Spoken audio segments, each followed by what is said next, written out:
Hello friends, welcome back to my channel. எல்லோரும் எப்படி இருக்கீங்க?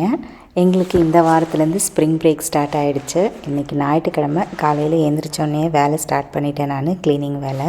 பசங்கள்லாம் நல்லா தூங்கிட்டு இருக்காங்க. நைட்டே சொல்லிட்டாங்க, எங்களை எழுப்பாதீங்க, எந்த ஹோம்ஒர்க்கும் கிடையாது எங்களுக்கு, நாங்கள் எழுந்திரிக்கும் போது எழுந்திரிச்சிக்கிறோன்னு. நான் சீக்கிரமாக எழுந்திரிச்சதால் காலையிலேயே ஸ்டார்ட் பண்ணிட்டேன் வேலையெல்லாம்.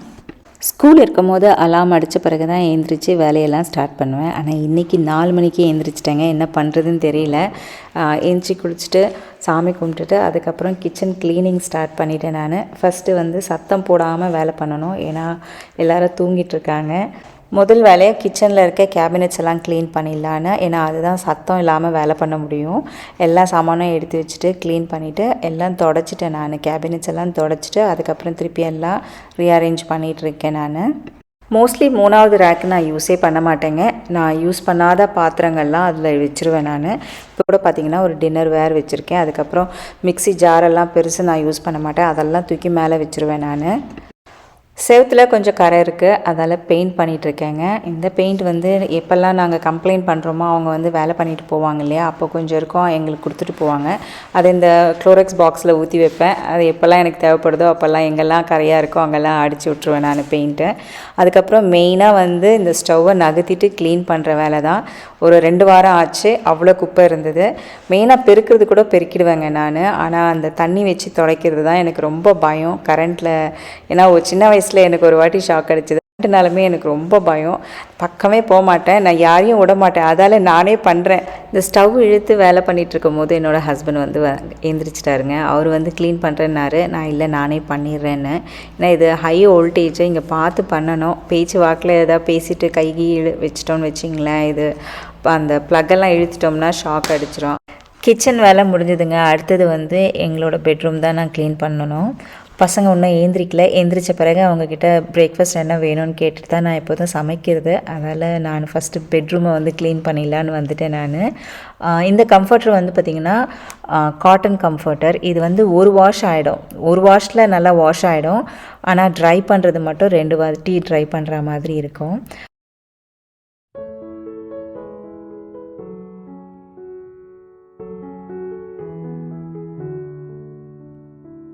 பெட்ஷீட்ஸ் எல்லாம் எடுத்த கையோடு நேராக எடுத்துகிட்டு வாஷிங் மிஷினில் வாஷ் பண்ண போட்டேங்க. தலகாணி கவர் மட்டும் 2 நாளுக்கு ஒரு வாட்டி மாற்றிட்டே இருப்பேன்.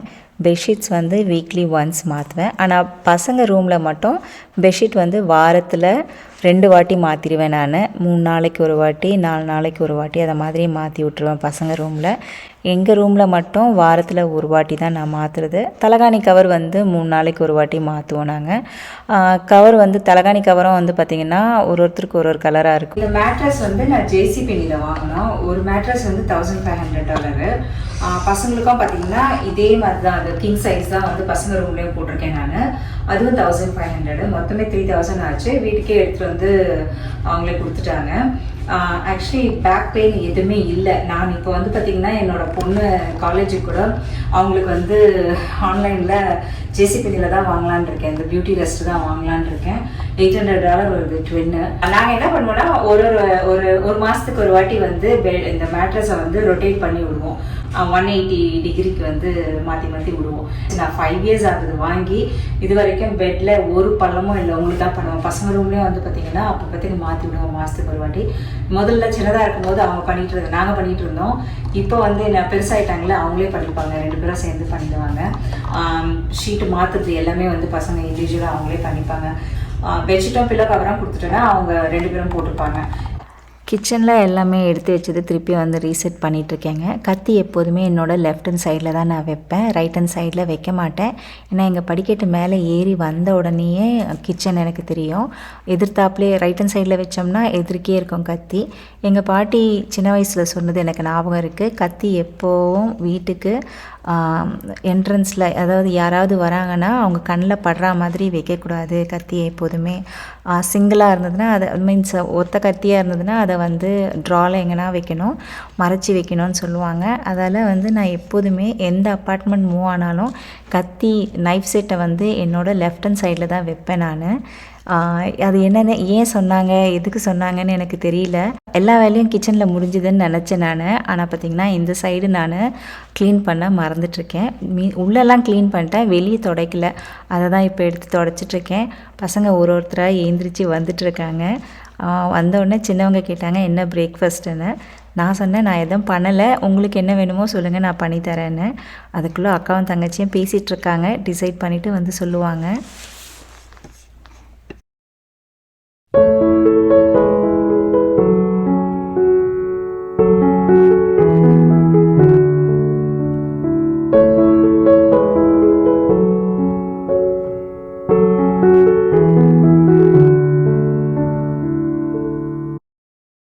கார்டு காணோன்னு சொல்லிட்டு தேட ஆரம்பித்தேங்க. கிச்சன் க்ளீன் ஆச்சு, பெட்ரூம் க்ளீன் ஆச்சு, அவ்வளோதான். அதுக்கப்புறம் பசங்கக்கிட்ட சொல்லிட்டேன் நீங்கள் வேக்யூம் போடுங்கன்னு.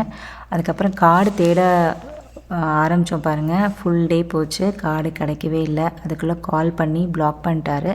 பசங்க சாயந்தரமாக அவங்க ஃப்ரெண்ட்ஸுங்களோட மூவி போனாங்க. இந்த மைண்ட் கிராஃப்ட் மூவி வந்திருக்கு இல்லையா, அதுக்கு 2 பேரும் போனாங்க. அவங்க ஃப்ரெண்ட்ஸ் எல்லாம் நேராக வந்து தேட்டருக்கே வந்துட்டாங்க. அவங்கள அங்கே ட்ராப் பண்ணிட்டு அதுக்கப்புறம் நான் இந்தியன் ஸ்டோர் போனேங்க. மெயினாக போனதே பலாப்பழம் வாங்குறதுக்கு தான் போயிருந்தேன். வாழைப்பழம் மாம்பழம் இங்கே கிடச்சிரும் எல்லா இடத்துலையும், பலாப்பழம் கிடைக்காது. ஆனால் பார்த்திங்கன்னா பலாப்பழம் இந்தியன் ஸ்டோரில் இல்லைன்ட்டாங்க. அங்கேருந்து கொஞ்சோண்டு வெஜிடபிள்ஸு மெயினாக கருவேப்பிலை, அதுக்கப்புறம் கருவேப்பிலை துவையல் அரைக்கிறதுக்கு கருவேப்பிலை வாங்கியிருக்கேன் நான். அதுக்கப்புறம் நேராக வந்து ஒரு ஏஷியன் ஸ்டோர் இருக்குது, அங்கே வேணால் போய் ட்ரை பண்ணலான்னு சொல்லிட்டு அங்கே போனோம். அங்கே கிடச்சிது எனக்கு பலாப்பழம். அங்கேயே மாம்பழமும் ரொம்ப நல்லா இருந்தது, நான் வாங்கியிருந்தேன் அங்கேயே. காலையில் நான் எழுந்திரிச்சோன்னா முக்கணி பார்த்துட்டு அதுக்கப்புறமா வேலை ஸ்டார்ட் பண்ணிட்டேங்க. 4 மணிக்கே எழுந்திரிச்சிட்டேன் நான். பெரியவங்க 6:30 மணிக்கு எழுந்திரிச்சாங்க, ஏன்னா இன்றைக்கி அவங்களுக்கு கிளாஸ் இருக்குது. நைட்டு தூங்கும் போதே சொல்லிட்டேன், காலையில் எழுந்திரிச்சோன்னா முதல் வேலையாக சாமிக்கிட்ட வச்சுருக்கேன் முக்கணியை வந்து பார்த்துருங்க. அதுக்கப்புறமா வந்து நீங்கள் புக்கு படிக்கிறீங்களோ இல்லை மொபைல் பார்க்குறீங்களோ என்ன வேணாலும் பண்ணிக்கலாம் நீங்கன்ட்டேன். நேற்றே சாமிக்கு மஞ்சள் குங்கெல்லாம் வச்சுட்டேன் நான். இன்றைக்கி காலையில் எண்ணெய் விட்டு திரி போடணும், அதுக்கப்புறம் பூ மட்டும் சாமிக்கு வைக்கணும், அதுக்கப்புறம் சாமி கும்பிட வேண்டியது தான். அதுக்கு முதல்ல ஃபஸ்ட்டு வந்து சமையல் பண்ணிடலான்னு, ஏன்னா சமைச்சிட்டோம்னா அந்த வேலையெல்லாம் ஈஸி ஆகிடும்னு சொல்லிட்டு காலையில் எழுந்திரிச்சோன்னா முதல் வேலையாக சமைச்சிட்ருக்கேன் நான். சமையல் ஆகிடுச்சுன்னா ஈஸியாக இருக்கும் எனக்கு. சீக்கிரமாக சாமியும் கும்பிட்ருவேன். பெரியவங்க கிளம்புறதுக்கு முன்னாடி சாமி கும்பிட்டுட்டேன்னா அவங்களும் சாமி கும்பிட்டுட்டு போனால் ஒரு மனசு திருப்தியாக இருக்கும் நம்மளுக்கு. ஏன்னா வருஷம் கரெக்டாக வந்து இந்த தமிழ் நியூ இயர் வந்து எங்களுக்கு ஸ்ப்ரிங் பிரேக்கில் தான் வரும். போன வருஷமும் அப்படி தான் வந்தது. ஃபுல் ஃபேமிலியாக இருந்து சாமி கும்பிட்டோம். இந்த வருஷமும் ஸ்ப்ரிங் பிரேக் தான். பட் பெரியவங்க கிளாஸ் போகிறதால நாங்கள் சீக்கிரமாக எழுந்திரிச்சு பண்ணிடணுன்னு ஒரு பிளானில் சமைச்சிட்ருக்கேன். கத்திரிக்காய் முருங்கைக்காய் சாம்பார் தாங்க. ஏன்னா எப்போதுமே குழம்புக்கு வந்து குழம்பு மிளகாத்தூள் யூஸ் பண்ணுவேன். இன்னும் ஊர்லேருந்து எனக்கு வரல.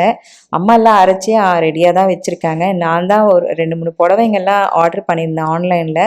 எல்லாம் வந்துருச்சு. ஒரு 2 புடவை மட்டும் வரல. அதுக்காக ஹோல் போட்டு வச்சுருக்கேன் நான். ஏன்னா அது மட்டும் தனியாக அனுப்பணுமான்னு சொல்லிட்டு மொத்தமாக அனுப்பிச்சோம்னா ஈஸியாக இருக்கும் நம்மளுக்குன்னு. ஆனால் வந்து பார்த்திங்கன்னா இன்றைக்கி தான் வந்து கன்ஃபார்ம் பண்ணாங்க. ஒரு புடவை வந்துருச்சு, இன்னொரு புடவை வந்து இப்போதைக்கு கிடைக்காதுன்னாங்க. சரி வேறு நான் காசு வேணால் ரிட்டன் பண்ணிடுறோன்னாங்க. நான் ஓகே அந்த ஒரு புடவை எடுத்துகிட்டு போய் ஸ்டிச் பண்ண கொடுக்க சொல்லியிருக்கேன் சிஸ்டர்கிட்ட. அவங்க தச்சு கொடுத்துட்டாங்கன்னா அடுத்த வாரத்தில் வந்து கொரியர் அனுப்பிடுவாங்க. அம்மா கிட்ட இன்னைக்கு காலையில் தான் கால் பண்ணி சொன்னேன், எனக்கு வெறும் மிளகாத்தூள் அரைச்சா முதல்ல அனுப்பிவிடுங்க, அதுக்கப்புறமா வந்து பார்க்கலாம் அந்த துணியெல்லாம் அடுத்த கொரியரில் வேணால் பார்த்துக்கலான்னு. அம்மா சாயந்தரமாக கால் பண்ணி சொன்னாங்க, இல்லை புடவை ஒன்று தான் வந்திருக்கு, நீ கால் பண்ணி அவங்கக்கிட்ட டீட்டெயில் என்னன்னு கேட்டுக்கோ, இன்னொரு புடவை வரலன்னு. சரி என் தங்கச்சியும் சொல்லிட்டாங்க, நான் எடுத்துகிட்டு போய் இன்றைக்கே கொடுத்துட்றேன், கொடுத்துட்டு அவங்க உடனே தச்சு கொடுத்துருவாங்க என்னோடய டைலர். ஏன்னா அவங்களுக்கு வந்து தெரியும் நான் இங்கே இருக்கேன், அது வந்து கொரியர் பண்ணணும்னு சொல்லிட்டு ஒரு 3 நாள் ஸ்டிச் பண்ணி கொடுத்துருவாங்க. நானும் அவங்கக்கிட்ட பேசிட்டேன் இன்றைக்கி காலையிலேயே, இது மாதிரி புடவை வரோம், நீங்கள் எனக்கு சீக்கிரமாக ஸ்டிச் பண்ணி கொடுக்க முடியுமான்னு. ஓகேன்ட்டாங்க.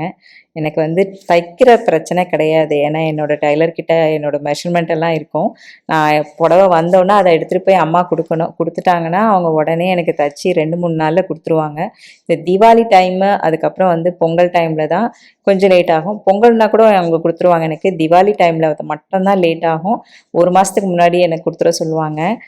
ஏன்னா ஃபுல்லாக இருக்கும் அவங்கக்கிட்ட, அவங்க சொன்ன டைமுக்கு கொடுக்க முடியாது. கொடுக்கும் போதே சொல்லிடுவாங்க, இப்போத்துக்கு நீ கேட்குறது என்னால் கொடுக்க முடியாது, 1 வீக் ஆகும், இல்லைன்னா தீபாவளி கழித்து தான் கொடுக்குவேன்னு சொல்லுவாங்க. சாம்பாருக்கு இன்றைக்கி சாம்பார் பொடி தான் யூஸ் பண்ணியிருக்கேன் நான். அதுக்கப்புறம் வெறும் மிளகாத்தூள், தனியாத்தூள், ஜீரகத்தூள் ஆட் பண்ணியிருக்கேன் நான். கொஞ்சம் காரமாக இருக்குங்க. ஏன்னா வெறும் மிளகாத்தூள்ல எவ்வளோ தனியாத்தூள் போட்டாலும் அந்த காரம் வந்து அதிகமாக தான் தெரியுதே தவிர காரம் கம்மியாக மாட்டேன்து. நானும் தக்காளி அதெல்லாம் ஆட் பண்ணுறேன் எக்ஸ்ட்ரா. பட் இருந்தாலும் என்னோடய பெரிய பொண்ணு வந்து அவங்க சரியாகவே சாப்பிட்றதில்ல அந்த காரத்தால். அவங்களுக்கு காரம் அவ்வளோ பிடிக்காது. அவங்க மைல்டாக தான் சாப்பிடுவாங்க காரம். பிரேக்ஃபாஸ்ட்க்கு இட்லி, சட்னி தாங்க அவங்களுக்கு குடுத்தேன். மத்தியானம் லஞ்சுக்கு அவங்களுக்கு சாண்ட்விச் பேக் பண்ணிட்டேன் நானு.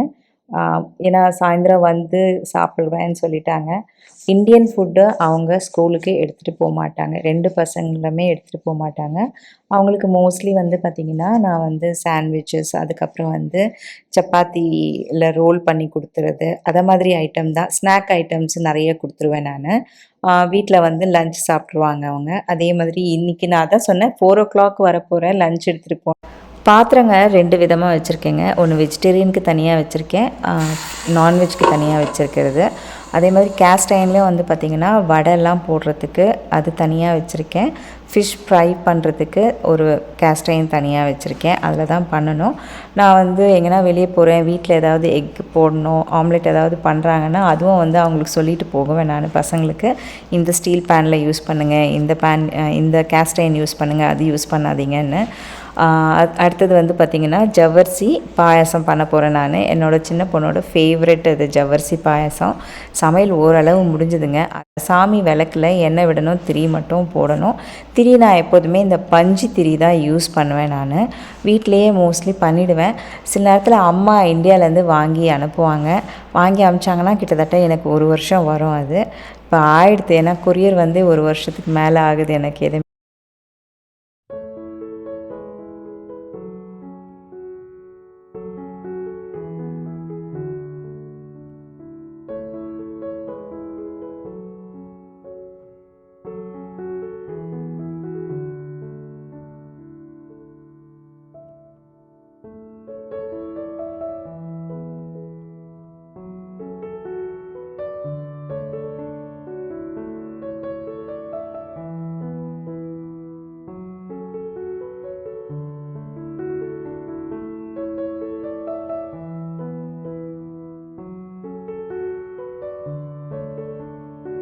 அடுத்தது சாமி கீழே கோலம் போடுறதுங்க. கோலம் நான் முன்னாடி நாளே போட்டு வைக்க மாட்டேன் எப்போதுமே.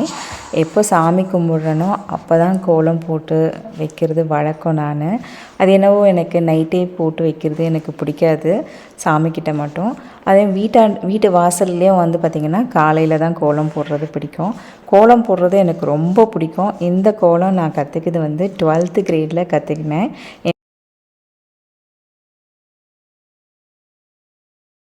12th கிரேடில் இருக்கும்போது என்னோடய ஃப்ரெண்டு சொல்லி கொடுத்தாங்க. அவங்க பேர் வந்து ஸ்ரீதேவி, தெலுங்காரு தான் அவங்க. அதுக்கப்புறம் ஒரு லக்ஷ்மி பூஜையும் எனக்கு வந்து சொல்லி கொடுத்தாங்க, 16 வாரம் பண்ணணும்னு சொல்லிட்டு. நான் அது வந்து கிட்டத்தட்ட ஒரு கல்யாணம் ஆன பிறகு தான் நான் ஸ்டாப் பண்ணேன். ஏன்னா வந்து நான் இங்கேத்துக்கும் அங்கேத்துக்கும் ட்ராவல் பண்ணிகிட்டே இருப்பேன். Bangalore to Chennai, Chennai to Bangalore, Monday to Friday வரைக்கும் பெங்களூரில் இருப்பேன். நைட்டு இல்லைனா ஃப்ரைடே ஈவினிங்கே வந்து கிளம்பிடுவேன், திருப்பியும் சென்னைக்கு வந்துடுவேன். திருப்பியும் சண்டே அதில் வந்து ஃப்ரைடே பூஜை நான் மிஸ் பண்ணிடுவேன். ஆனால் வந்து காலம்பரை சாமி மட்டும் நான் கும்பிட்ருவேன். ஸ்லோகமெல்லாம் வந்து மனசுலேயே நினச்சி கும்பிட்ருது. அதை மாதிரி தான் பண்ணிகிட்டு இருந்தது நான். அதனால் இந்த கோலம் வந்து நான் மிஸ்ஸே பண்ண மாட்டேன். இப்போது இந்த கோலத்தை வந்து போட்டுருவேன் நான். எங்கள் பாட்டி எங்களோட தான் இருந்தாங்க, எங்கள் அப்பாவோட அம்மா. அவங்க தனியாக தான் இருந்தாங்க. ஆனால் எங்கள் வீட்டில் வந்தாங்கன்னா கண்டிப்பாக 1 வாரம் 2 வாரம் இல்லைனா 2 நாள் எக்ஸ்ட்ரா அப்படி இருந்துட்டு போவாங்க. அப்போ இருக்கும்போது கண்டிப்பாக நாங்கள் எல்லாம் காலையில் எழுந்திரிக்கணும், குளிச்சுட்டு வரணும், சூரிய நமஸ்காரம் பண்ணணும். அதுக்கப்புறம் தான் டிஃபனோ தண்ணி காஃபி டீ எது இருந்தாலும் குடிக்கணும். அது மாதிரி பழக்கம், ரொம்ப நல்ல பழக்கம் கற்றுக் கொடுத்தாங்க எங்கள் பாட்டி. நான் இன்றைக்கி இந்த நாள் வரைக்கும் நான் எங்கள் பாட்டியை நினைக்காத ஒரு நிமிஷமும் கிடையாது.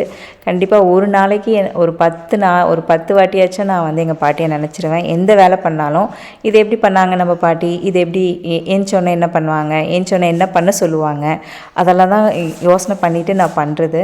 எனக்கு ரொம்ப பிடிச்சிது. அப்போ வந்து எனக்கு சுத்தமாக எனக்கு வந்து திட்டிகிட்டே இருப்பேங்க எங்கள் பாட்டியே, இவ்வளோ சீக்கிரம் ஏன்டா வந்தாங்க, நம்ம நல்லா ஏன்னா எங்கள் அம்மா நல்லா தூங்க விட்ருவாங்க, எழுப்பெல்லாம் மாட்டாங்க. 7 மணிக்கு எழுந்திரிச்சா போதும் ஸ்கூலுக்கு, அது மாதிரி எங்கள் அம்மா. ஆனால் எங்கள் பாட்டி அப்படி கிடையாது. ஸ்கூல் இருக்கோ இல்லையா 5 மணிக்கு எழுந்திரிக்கணும், காலையில் சூரிய நமஸ்காரம் பண்ணணும், அது மாதிரி ஒரு இது. அதனால் வந்து அப்போல்லாம் திட்டிகிட்டு இருந்தோம். ஆனால் இப்போ அதோட அருமை, அந்த ஒரு ஹேபிட் எவ்வளோ நல்ல ஹேபிட் எங்கள் பாட்டி கற்றுக் கொடுத்தாங்கன்றது இப்போ நான் வந்து ரொம்ப ஃபீல் பண்ணுறேன். நான் மோஸ்ட்லி சாமி கும்பிட்றது எல்லாமே வந்து பார்த்திங்கன்னா, எங்கள் சின்ன வயசில் வந்து பாட்டி எப்படி கும்பிட்டாங்க, எப்படி பண்ணாங்க, எப்படி சமைச்சாங்க, அதை தான் வந்து நான் ஒரு நாளும் யோசனை பண்ணி பண்ணுறது. எங்கள் பாட்டிக்கிட்ட ஒரு நல்ல பழக்கம், சமைக்கும் போது அவங்க டேஸ்ட் பார்க்க மாட்டாங்க. அதே பழக்கம் என்கிட்டயும் இருக்குது. நான் சமைக்கும் போது உப்பு காரம் எல்லாம் செக் பண்ணவே மாட்டேன். என்னோடய ஹஸ்பண்ட் வந்து இல்லைனா என்னோடய பெரிய பொண்ணு வந்து கிச்சனில் இருந்து டேஸ்ட் பண்ணட்டுமான்னு கேட்பாங்க சமைக்கும் போது. அப்போ தான் அவங்களுக்கு வந்தாங்கன்னா அவங்களுக்கு எடுத்து கொடுப்பேன் நான். அவங்க யாருமே இல்லைன்னா நான் டேஸ்ட்டே பார்க்க மாட்டேங்க. கரெக்டாக இருக்கும். உப்பு எப்போதுமே யூஸ்வலாக கம்மியாக தான் போடுறது எங்கள் வீட்டில். அதால் உப்பு வேணுன்றவங்க போட்டுங்கன்னு சொல்லிவிடுவேன் நான். அது ஒரு நல்ல பழக்கம் எங்கள் பாட்டிக்கிட்டேருந்து கற்றுக்கிட்டேன். சமைச்சு எல்லாம் முடிச்சாச்சுங்க. இப்போ வந்து சாமிக்கிட்ட விளக்கேற்றிட்டுருக்கேன். அது என் பெரிய பொண்ணும் வந்து பிரேக்ஃபாஸ்ட் சாப்பிட்டுட்ருக்காங்க. அவன் சாப்பிட்டு முடித்தோடனே நான் வந்து சாமி கும்பிட்டுட்டு கிளம்புன்ட்டேன். ஏன்னா மணி பார்த்திங்கன்னா இப்போயே வந்து 7:30 ஆகிடுச்சு. அப்பாவும் பொண்ணும் 7:40க்கு கிளம்பலான்னு பிளான் பண்ணியிருக்காங்க. 8:30க்கு இருந்தால் போதும், இங்கேருந்து 20 மினிட்ஸில் போயிடலாம். காலையில் வேலையில் அவ்வளோ டிராஃபிக் இருக்காது. பட் இருந்தாலும் டைமிங் 2 பேருமே வந்து பங்க்சுவாலிட்டி ரொம்ப பார்ப்பாங்க. 8:30னா 8:30க்கு முன்னாடி இருக்கணும். அதிகமாக இருந்தாலும் பரவாயில்ல, ஆனால் வந்து 8:30க்கு மேலே போகக்கூடாது. அது மாதிரி அப்பாவும் பொண்ணுங்களும் 2 பேரும் அப்படி தான் பழகியிருக்காங்க. எங்கள் பாட்டி எப்போதுமே தமிழ் வருஷ பிறப்பப்போ அரிசி, பருப்பு, உப்பு, சர்க்கரை, அதுக்கப்புறம் பூ வச்சு கும்பிடுவாங்க. அதே மாதிரி நானும் வந்து ஒரு பிளேட்டில் அரிசி, பருப்பு, சர்க்கரை, உப்பு, பூ வச்சுருக்கேன். ஒயிட் ரைஸ், கத்திரிக்காய், முருங்கைக்காய் போட்டு சாம்பார். இதில் நிறைய கத்திரிக்காய் போடல, நிறைய முருங்கைக்காய் போடல. ஒரு 4-5 துண்டு முருங்கைக்காய், ஒரு 2 கத்திரிக்காய் போட்டிருக்கேன். இது வந்து வெண்டைக்காய் பொரியல். அதுக்கப்புறம் வந்து ரசம். இது வந்து நான் எப்போதுமே தக்காளி ரசம் தாங்க வைப்பேன். அந்த ரசம் தான் இது. எங்கள் வீட்டில் ஃபேவரட் எல்லாருக்கும். பட்டாணி, உருளைக்கிழங்கு போட்டு பொரியல். அதுக்கப்புறம் வடை வந்து கம்மியாக தான் போட்டிருக்கேன். ஏன்னா பசங்க வந்து வெளியே போயிருக்காங்க, வந்த பிறகு அவங்களுக்கு சுட சுட போடலான்னு. அதுக்கப்புறம் வந்து பார்த்திங்கன்னா மாங்காய் பச்சடி. நான் கம்மியாக தான் பண்ணேன். ஏன்னா எங்கள் வீட்டில் வந்து பார்த்திங்கன்னா நானும் என்னோடய சின்ன பொண்ணு தான் சாப்பிடுவோம். அதால் வந்து மாங்காய் பச்சடி. இது வெல்லம் போட்டு பண்ணியிருக்கேன். வெல்லம், உப்பு, காரம் எல்லாம் போட்டு பண்ணியிருக்கிறது. பார்த்திங்கன்னா இது வந்து ஜவ்வரிசி பாயாசம். இதில் முந்திரி பருப்புக்கு பதில் நான் வந்து பாதாம் போட்டிருக்கேன். ஏன்னா என்னோடய சின்ன பொண்ணு சாப்பிட மாட்டாங்க, அதால் வந்து கம்மியாக தான் போட்டிருக்கேன், லைட்டாக போடணுமேனு. அதுக்கப்புறம் பார்த்திங்கன்னா பொங்கல். இது வந்து ஸ்வீட் பொங்கல், அரிசியில் பண்ணுது. ஏன்னா சாமிக்கு படைக்கிறதால. இதுதான் எங்கள் வீட்டில் லன்ச்சு. எனக்கு ரைஸ் வந்து பார்த்திங்கன்னா குதிரைவாளி ரைஸ் தான் நான் பண்ணியிருக்கேன். நான் எப்போதும் இது தாங்க சாப்பிட்றது. சில நேரத்தில் விசேஷமான நாளில் ரைஸ் எடுத்துக்கிறது. ஆனால் நான் இப்போ கொஞ்சம் டயட்டு ஸ்டார்ட் பண்ணியிருக்கிறதால நான் வந்து ரைஸ் அவ்வளோ எடுக்கிறது இல்லை, ஸ்டாப் பண்ணிட்டேன். நான் எப்போதுமே குதிரைவாளி ப்ரிஃபர் பண்ணுறது. இதுதான் குதிரைவாளி சாப்பிட்டா தான் எனக்கு சாப்பாடு சாப்பிட்டா மாதிரி இருக்குது.